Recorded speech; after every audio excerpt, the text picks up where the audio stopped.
नमस्कार, quick news India में आपका स्वागत है। मैं अशोक कुमार एक बार फिर से हाजिर हूं देश विदेश की तमाम खबरों के साथ। चर्चा करेंगे देश विदेश में घट रही घटनाओं पर। क्या कुछ घट रहा है कोरोना वायरस के अंदर देश में, क्या सरकारी ऐलान आ रहे हैं, शिक्षा जगत से जुड़ी हुई खबरों पर भी चर्चा करेंगे, साथ ही साथ शेयर मार्केट और बॉलीवुड पर भी चर्चा करेंगे विस्तार से। लेकिन उससे पहले एक बार नजर डालते हैं आज की सुर्खियों पर। 12वीं के बोर्ड एग्जाम कैंसिल न किए जाएं, केरल के मैथ्स टीचर की सुप्रीम कोर्ट में याचिका। केरल के सीपीएम विधायक दल की बैठक में पिनराई विजयन नेता चुने गए, नई कैबिनेट में सब नए चेहरे होंगे। मनीष सिसोदिया का सवाल, पीएम की मीटिंग का लाइव टेलीकास्ट हुआ, प्रोटोकॉल में इसकी इजाजत थी क्या? मुंबई का बांद्रा वर्ली सी लिंक दोबारा खुला, तौकते तूफान की वजह से बंद था। कोरोना पर डीएम से चर्चा, पीएम मोदी बोले जब आपका जिला जीतता है तो देश जीतता है। कोरोना प्रभावित 46 जिलों के डीएम से पीएम मोदी कर रहे बात, तैयारियों पर हो रही चर्चा। शिवसेना विधायक प्रताप सरनाईक के रिसोर्ट पर ईडी ने मारा छापा। ऑक्सीजन कंसंट्रेटर की कालाबाजारी, नवनीत कालरा के दयाल ऑप्टिकल स्टोर पर पहुंची क्राइम ब्रांच की टीम। छत्तीसगढ़ के बीजापुर के अंबेली में आईडी ब्लास्ट, एक जवान शहीद, एक घायल। बीजेपी के वरिष्ठ नेता और पूर्व केंद्रीय मंत्री प्रोफेसर चमन लाल गुप्ता का निधन। साइक्लोन तौकते, समुद्र में फंसी नाव से अब तक 177 लोगों को नेवी ने बचाया। आईएनएक्स मीडिया केस में ट्रायल कोर्ट में चल रही सुनवाई पर दिल्ली हाईकोर्ट ने रोक लगाई, सीबीआई की याचिका पर फैसला। कोलकाता जेल में बंद टीएमसी के मंत्री सुब्रत मुखर्जी की तबीयत बिगड़ी, अस्पताल में भर्ती किए गए। गुजरात में साइक्लोन तौकते ने मचाई तबाही, अब तक 4 लोगों की मौत। बंगाल हिंसा पर सुप्रीम कोर्ट में याचिका दायर, पुलिस पर शिकायत दर्ज नहीं करने का था आरोप। शेयर बाजार में जबरदस्त उछाल, सेंसेक्स फिर 50,000 के पार पहुंचा। कोरोना अपडेट, पिछले 24 घंटों में 2,63,533 नए संक्रमित मिले, 4,329 मरीजों की जानें गईं। बीते 24 घंटों में 18,69,223 सैंपल जांचे गए, अब तक 31.82 करोड़ कोरोना टेस्ट हुए। आईसीएमआर, इंडियन मेडिकल एसोसिएशन का दावा, कोरोना की दूसरी लहर में 269 डॉक्टरों ने गंवाई अपनी जान। कोरोना नोएडा में ऑटो एम्बुलेंस सर्विस लॉन्च हुई, इसमें ऑक्सीजन समेत जरूरी उपकरण भी रहेगा। बिहार में बीते 24 घंटों में कोरोना के 5,920 नए केस सामने आए, 96 लोगों की जानें गई। कोरोना के इलाज से प्लाज्मा थेरेपी हटाई गई। एम्स और आईसीएमआर ने जारी की गाइडलाइंस। तूफान तौकते के चलते सोमनाथ में 130 किलोमीटर रफ्तार से चली हवा। बंगाल के नारदा केस में चारों टीएमसी नेता 19 मई तक सीबीआई की हिरासत में रहेंगे। आईएमए के पूर्व निदेशक केके अग्रवाल का कोरोना से निधन। झारखंड में बीते 24 घंटों में कोरोना के 2,507 नए मामले सामने आए, 60 मरीजों की जानें गई। ओलंपियन सुशील कुमार पर कसा शिकंजा, हत्या के मामले में 1 लाख का इनाम घोषित।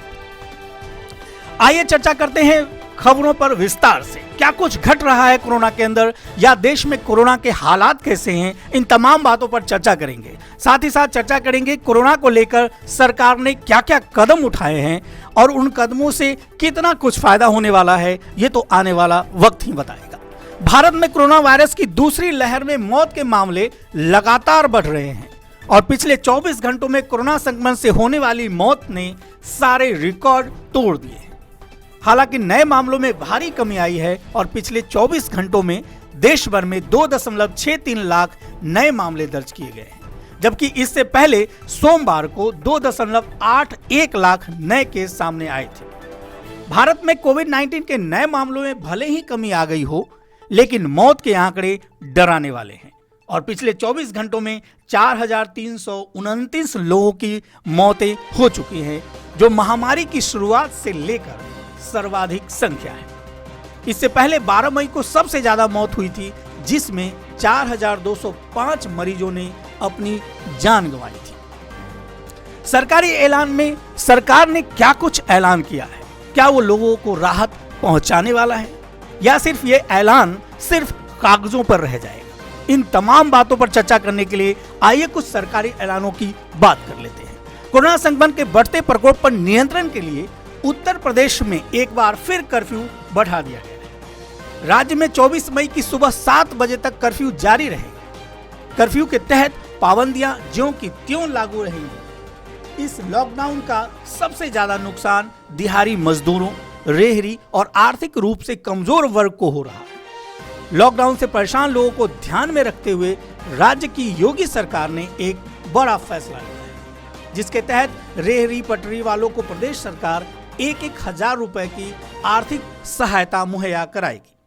योगी सरकार के कैबिनेट मंत्री और प्रवक्ता अनिल ने इस बात की जानकारी देते हुए बताया कि ठेला पटरी, रेहड़ी व्यवसायी, कुम्हार, कहार, नाविक, धोबी, नाई और लोहार समाज के लोगों को यह राशि दी जाएगी। इस राशि को पाने के लिए उनको पहले रजिस्ट्रेशन या पंजीकरण करना होगा।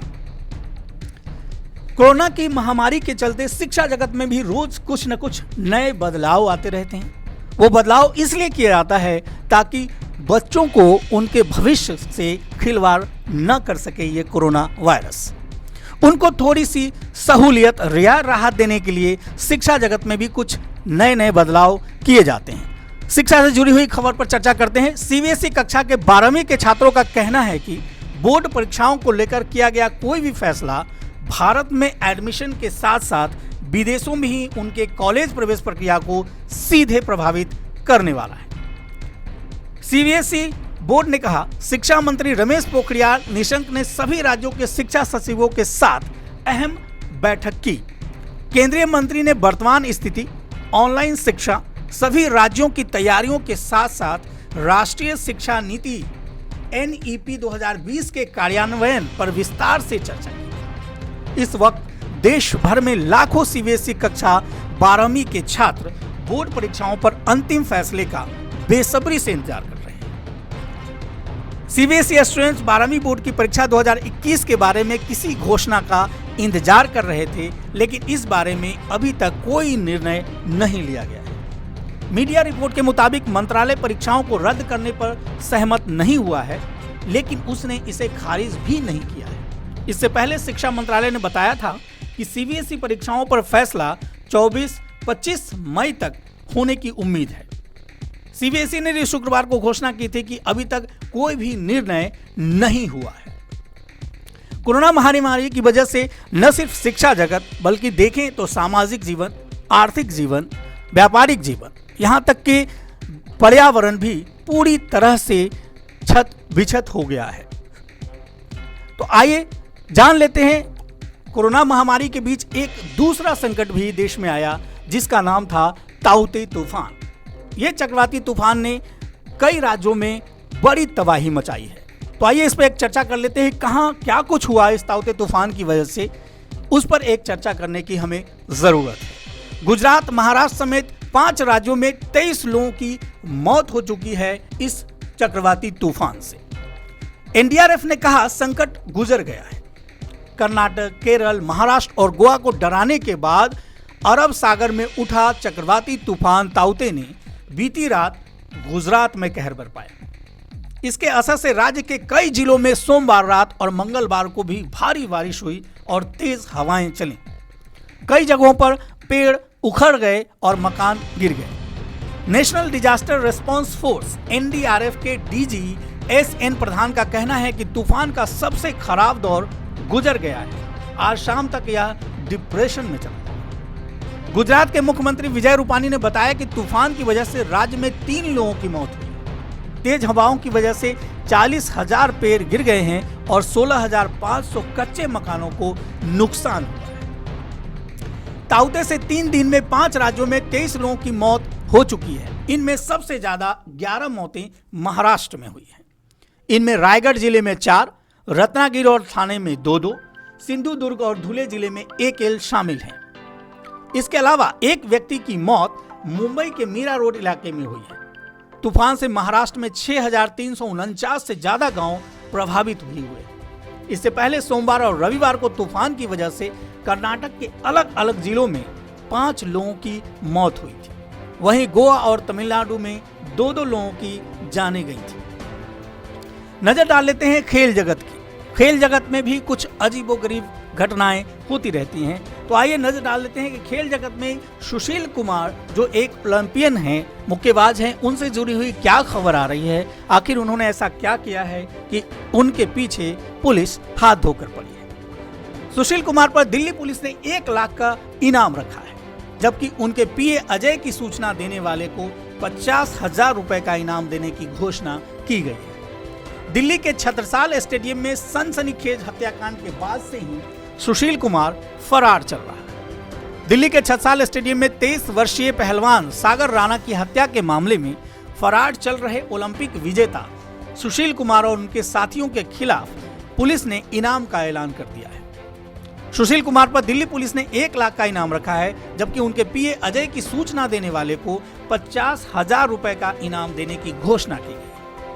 दिल्ली के छत्रसाल स्टेडियम में सनसनीखेज हत्याकांड के बाद से ही सुशील कुमार फरार चल रहा है। दिल्ली पुलिस लगातार सुशील के ठिकानों पर छापेमारी कर रही थी, लेकिन उसे पकड़ने में अब तक नाकामयाब रही है। इससे पहले दिल्ली की रोहिणी कोर्ट ने विश्व विख्यात पहलवान सुशील कुमार के खिलाफ गैर जमानती वारंट जारी किया था। यह वारंट कुछ दिन पहले 23 साल के जूनियर पहलवान सागर की हत्या के मामले में जारी किया गया है। दिल्ली के छत्रसाल स्टेडियम में 23 वर्षीय पहलवान सागर राणा की हत्या के मामले में सुशील कुमार आरोपी हैं। वह इस मामले में नाम आने के बाद से ही फरार चल रहे हैं। दिल्ली पुलिस ने उनके घर पर भी छापेमारी की थी, लेकिन पुलिस को खाली हाथ लौटना पड़ा। बाद में जानकारी सामने आई कि सुशील कुमार भागकर हरिद्वार और फिर ऋषिकेश पहुंच गए थे। दरअसल ओलंपिक पदक विजेता रेसलर सुशील कुमार हत्या के केस में अब तक फरार हैं। दिल्ली पुलिस ने दिल्ली सरकार को पत्र लिखकर इस बाबत जानकारी दी थी। पुलिस ने बताया कि सुशील कुमार हत्या और अपहरण के मामले में अभी भी फरार चल रहे हैं, इसलिए कागजी तौर पर दिल्ली सरकार को अवगत कराया गया है। पहलवान सुशील कुमार दिल्ली सरकार के अंतर्गत आने वाले छत्रसाल स्टेडियम में ओएसडी के पद पर तैनात है। पद पर बने हुए हैं।